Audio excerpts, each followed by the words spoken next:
a 4 ans, ici même, j'interrogeais le gouvernement sur la question douloureuse des expulsions locatives. À l'époque, les mesures de confinement avaient permis le prolongement de la trêve hivernale. Mais puisque l'épidémie de Covid est passée, l'épidémie de misère a repris le dessus et continue de toucher de plus en plus de ménages plongés dans la précarité et pour lesquels le logement représente jusqu'à 41% de leurs ressources mensuelles.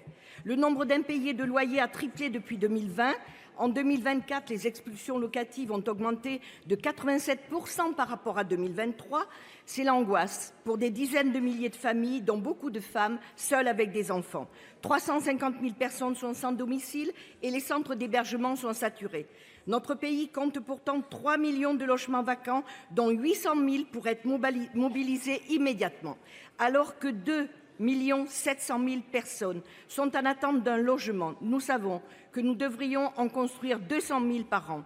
Or, les aides publiques à la pierre ont diminué. L'inflation a fait flamber les coûts de construction et la réduction du loyer de solidarité a asséché les finances des bailleurs publics. L'urgence d'une intervention publique sans précédent s'impose.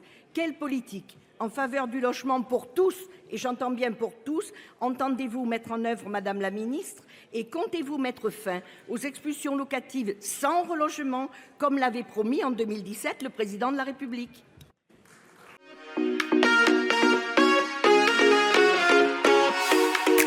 Prend fin la trêve hivernale sur ce sujet sensible. J'ai invité les préfets lundi à poursuivre et amplifier les efforts importants en matière de prévention des expulsions locatives.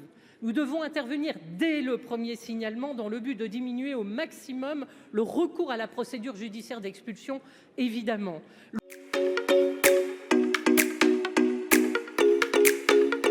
Des chiffres qui parlent, Madame la Ministre. Quand 735 personnes sont mortes à la rue en 2023, les niches fiscales relatives au secteur du logement ont coûté près de 11 milliards aux finances publiques en 12 ans, de quoi financer 70 000 logements sociaux.